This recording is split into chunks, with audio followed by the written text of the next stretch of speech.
that we wanted to create a video that's main factor was emotion, but at first, as you'll see on our blog, we had a very different plan for interpreting this than what we ended up with. We wanted to make a video that really engaged emotionally with the audience and really provoked a feeling as opposed to it just being pretty. After deciding on this being our main basis, we decided to go down the route of heartbreak, as this is the main emotion that our target audience are most likely to encounter and relate to.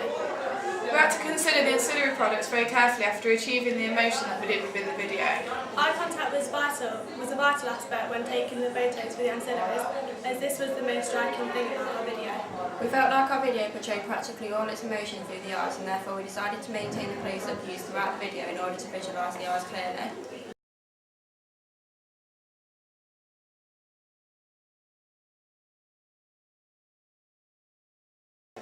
After experimenting with the ideas of potentially using a narrative in our video, we eventually came to the conclusion of doing the entire video close-up lip-syncing of the artist, as we felt this was the most emotion-provoking visual. We first gained interest in this after we watched Sinead O'Connor's Nothing Compares to You. Her striking beauty and powerful sad eyes made the video immensely involved, yet really simple. We really wanted to be able to achieve a similar look. We also used videos such as Janelle Monáe's Cold War. This again uses the same conventions as we mentioned before. An interesting video we came across was I Am Clute by Proof. This was strange because it defied the conventions of doing the entire video of the artist as he didn't lip sync. But still the emotion was portrayed perfectly, if not more effectively than the other videos. That video really made our mind up on getting rid of the narrative.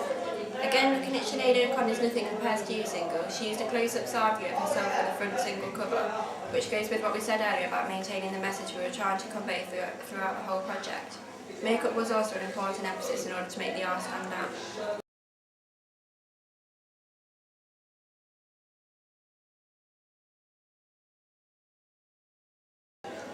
Again, our main factor for the ancillary products was to portray the genre through facial expression and body language. Especially on the front cover, it was important for us to carry on the theme of the video by using a close-up of the artist's face to again keep the face and eyes the main focus. Another important thing to portray in the ancillary products was the style that fitted our genre. The way in which the artist was styled had to be edgy and different, and to maintain continuity we kept the red lipstick, which was a key aspect in the video. We felt that the artist's blonde hair was really important as it was an aspect of her appearance that made her stand out. So for the ancillary products we decided to change her hairstyle to that in the music videos. We thought that this could create a sense of versatility. We also loved the outfit, particularly the coat, as the ears on the hood still gave her that sense of vulnerability. With the poster, we wanted it to purely portray the songs on the album and the mood they aimed to convey, which was sadness and loneliness. Also, with having our album title as the Also Rans, we wanted to convey a feeling of being left behind, and the faded out image, repeated 3 times, we felt portrayed this effectively. We used the same fonts also throughout the digipack and posted in order to maintain continuity. Again, for the lyric book, we used the same foggy images as the poster for the background in order to carry the same feeling throughout.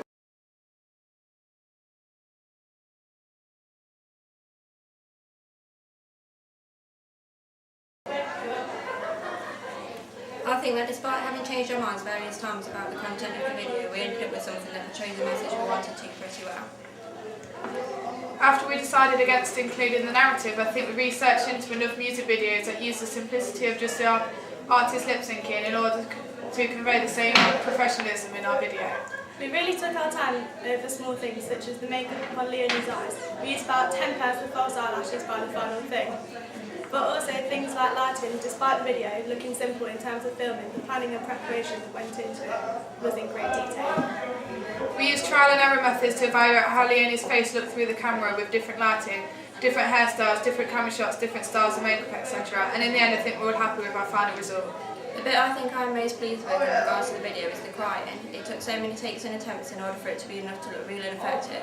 In the end we ended up putting onions underneath my eyes so that crying was uncontrollable.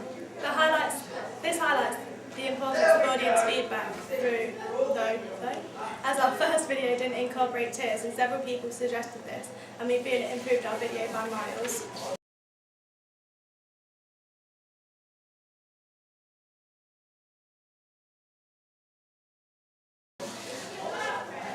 I feel that despite various arguments regarding choices for the video, the project has worked well as a whole. We worked well as a group and shared workout amounts equally. We all agreed on important aspects such as the styling of Leonie and the song choice. Yeah, I think that the project worked well as music is something that everybody interprets in their own ways. I really enjoyed choosing a song and then interpreting it however we wanted to. We had lots of disagreements, but in the end I think we were all pleased with our final result and the video, and the ancillary products carry on the same conventions throughout.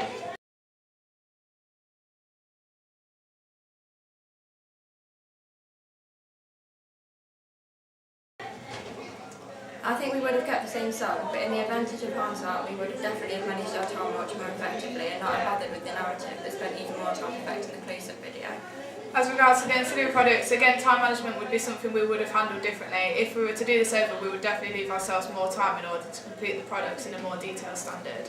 In the video, I think if we hadn't wasted so much time experimenting with narrative, we could have tried out using different shots to portray the close-up, or even a zoom in and out to focus even more closely on the main aspects of her face. Although there are several minor things we would have liked to change given the chance, overall I think as a group we're happy with our final video and our ancillary products.